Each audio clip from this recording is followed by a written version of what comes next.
this session on European Parliament elections, one question gets asked basically more than anything to this community. And sometimes, to be honest with you, it's a real pain in the ass. Is this the Russians? Reporter calls, hey, I just saw something on Twitter. Is this the Russians? Or a policymaker calls and says, hey, somebody just sent me a strongly worded email. I think it's probably the Russians. And you say, I don't know, it might just be your constituent. You should probably talk to them. So for this last session, we're going to go through exactly why that is such a hard assessment, why you don't want to jump to conclusions and say, oh yeah, absolutely, 1,000%, that's definitely the Russians. You should do something about that. So what I would like to do for our last session is welcome two of our stalwart researchers from the DFRLab, Nika, who is part of our team from the Baltics, and Eto in Georgia. Please help me welcome to the stage, Nika and Eto.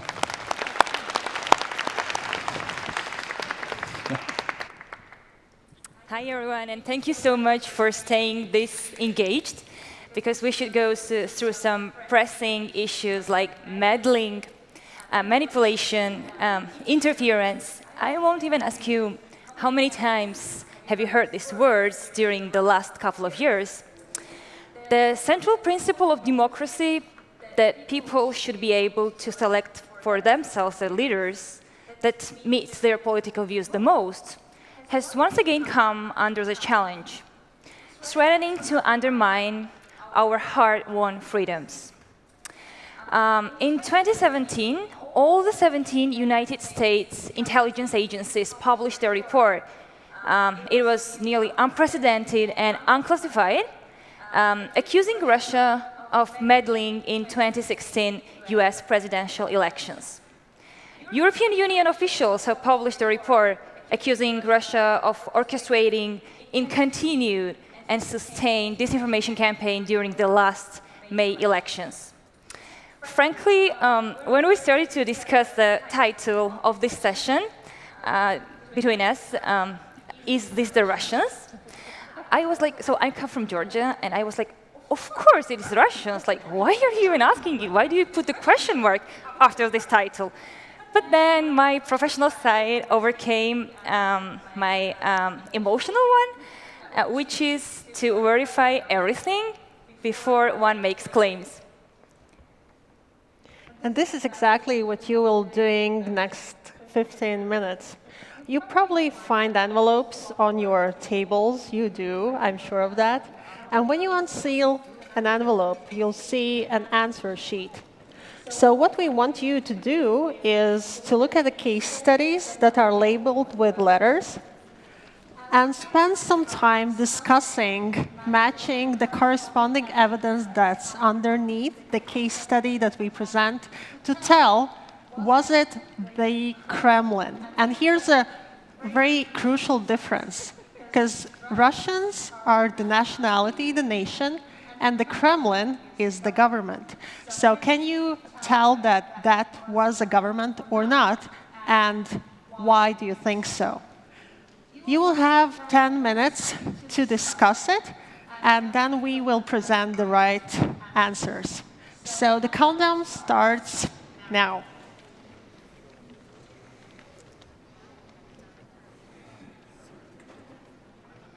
Of course it is Russians.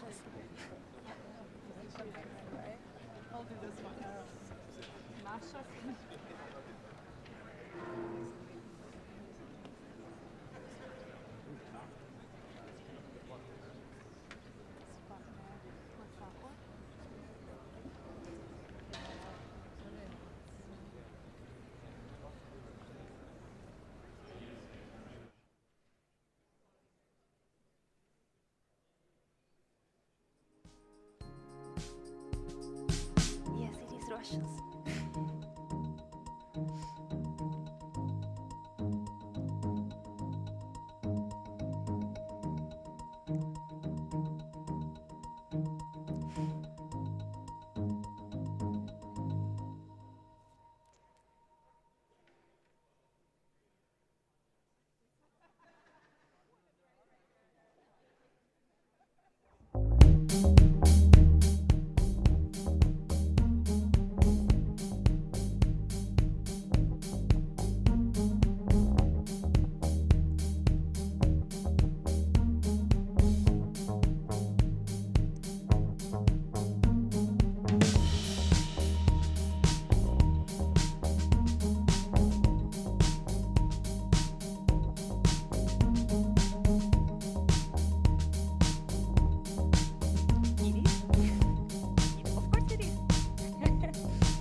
You should feel that.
Next to the first case, the Facebook page of TikTok Media. Page sharing interactive, entertaining videos. Who think it was the Kremlin?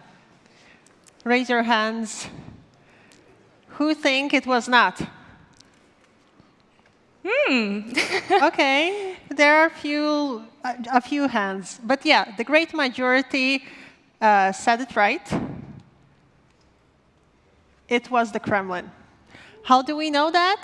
If you go to the About section, though there is not much information about the origin or who owns the page, we can check the domain where the email address is hosted. And when we do that, we find out that it's Россия Сегодня, media company that is owned and financed by the Russian government. The next case. The next one about Yurmala. So who think that it was Russians? Just raise your hands. OK, quite a few. So who think that it was not Russians? OK, interesting. Pardon me? No.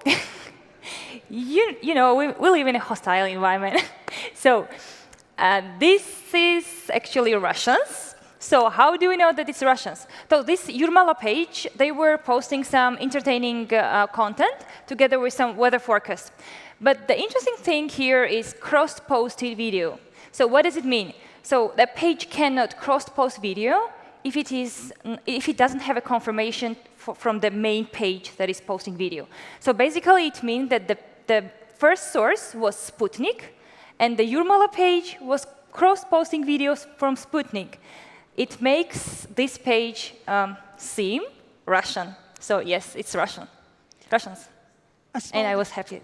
A small add-on, this page was the part of the major Facebook takedown in January. Part of this Sputnik page's takedown. This was one sneak peek in their behavior, what they did. Next example, Sputnik Latvia. Is it Kremlin-owned Sputnik? Who think that it is Kremlin? Raise your hands. OK. Who think that it is not Kremlin? OK, a bit more hands. So this was not the Kremlin. How can you tell that? If you spend enough time on Sputnik, you start to recognize its logo and notice that the last K is reversed. And additionally, the About section of the page that we presented as the evidence says, real Sputnik am I not? And since you had your devices on with Wi-Fi, you could check that there is not much Sputnik content posted as of recently. So this is satire page that wanted to make a little fun of real Sputnik. OK, next one. This is one of my favorite cases. Who thinks that it's Russians? Nasha Canada, OK. Some people think. So who think that it's not Russians? Nice, nice. So yes, it wasn't Russians. So what is this Nasha Canada newspaper? It's one of the very famous Twitter accounts that is posting, using humor, they are exposing everyday injustices that are taking place in Russia. So basically, they are posting everything in Russia on a daily basis in Russian.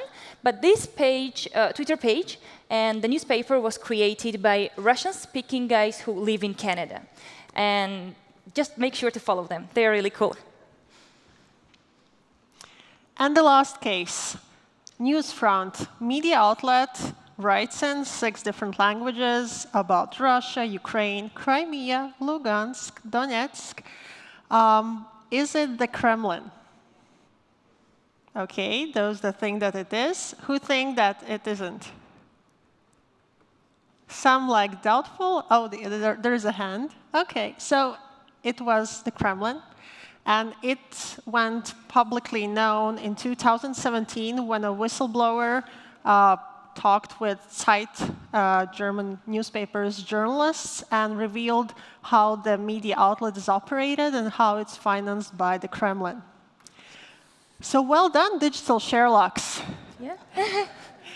With a little mix of critical thinking and awareness of our own confirmation bias, powered by digital tools, we can tell the adversary and avoid mistaken attributions. So thank you very much for the exercise, and I will welcome Graham Brookie to wrap up the day. Thank you. That was amazing. I don't need it. Thank you.